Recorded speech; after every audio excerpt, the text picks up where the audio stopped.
A 12-year-old boy and 47-year-old woman are among the victims of Milwaukee's gun violence this weekend. They were injured during a family party on the northwest side. On Tuesday, Milwaukee Mayor Tom Barrett brings his 100 Miles in 100 Days initiative to Washington Park. The public is invited to meet with police officers. That's really going to be a great example of some of the really dynamic community police partnerships that are going on right now in Washington Park, and that effort has been recognized recently by a very prestigious international award. Other violence over the weekend included a stabbing on the north side and a double shooting at Mango's Bar and Grill. Beloit police spent Monday looking for a 22-year-old man. Andy Man Davis is his name. They believe he shot 3 people in a parking lot outside the Turtle Tap Tavern early Sunday morning. Police say that bar closed early because of a fight. The shooting happened outside the tavern. A 4th victim showed up at a hospital with a stab wound. Governor Walker ran into some pro-union hecklers while campaigning Monday in Iowa. That's the American dream, that is the American spirit, and that is what we're going to find out soon. And that's for people. Governor Walker brushed off the protests by saying he's delivered on his promises. The governor will be in Minnesota on Tuesday. More than 1 million people visited this year's state fair, and the final numbers were released on Monday. It said 400,000 cream puffs eaten and 121,000 people went down the giant slide. This is the 3rd year in a row attendance has topped 1 million. The holidays are just a few months away, but We Energies is already putting together its annual cookie book. Spokespersons say they have started working on this year's edition days after the 2014 book was handed out. This year, We Energies took recipes from all over the country. Let's get a check on the forecast. Here's meteorologist Scott Steele.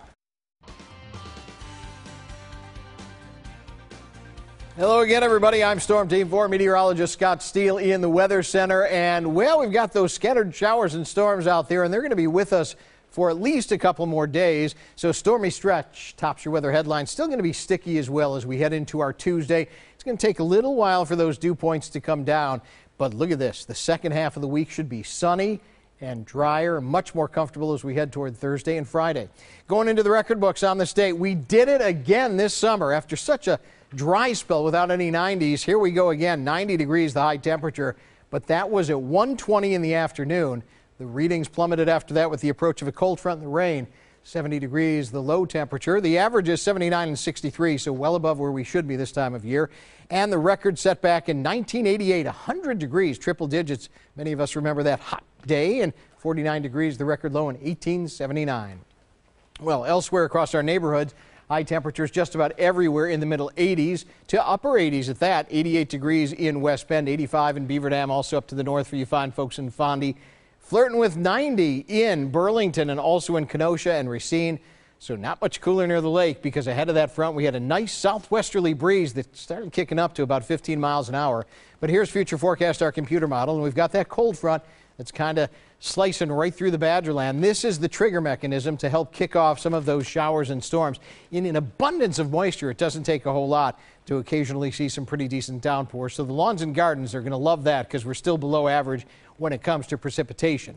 As we set this in motion, watch what happens. A secondary area of low pressure is going to surge northward, providing another round of showers and storms as we head through the day on Tuesday afternoon into Tuesday night. And it's going to sit and spin just off to our west, so I think we may even have to deal with more wet weather on Wednesday before high pressure works in. Across southeastern Wisconsin, a closer in view showing you may want to keep the umbrellas handy through the day Tuesday. These will not be all-day rains, and they will not be widespread. They'll sort of be sporadic and spotty. But again, occasionally if you get under one, you could see some pretty decent downpours. And then as we head into Wednesday, a little more of the scattered variety. If you're traveling around the Badger State for tomorrow, north, central, and south, pretty decent chance of those showers and storms. The only ones who may escape it close to the UP from the Northwoods and Rhinelander over to Superior. So your Storm Team forecast for the overnight hours, Monday night into Tuesday, expect to see those showers and storms early and then again redeveloping late. In between, patchy fog developing, still muggy down to 67. For tomorrow on our Tuesday, I think we're going to see morning fog giving way to a lot of clouds and more showers and storms in the afternoon with highs near 76. Here comes your Storm Team 4 7-day forecast.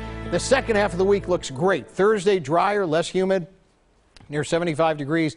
Plenty of sun Thursday into Friday and Saturday. First half of the weekend continuing to look really nice.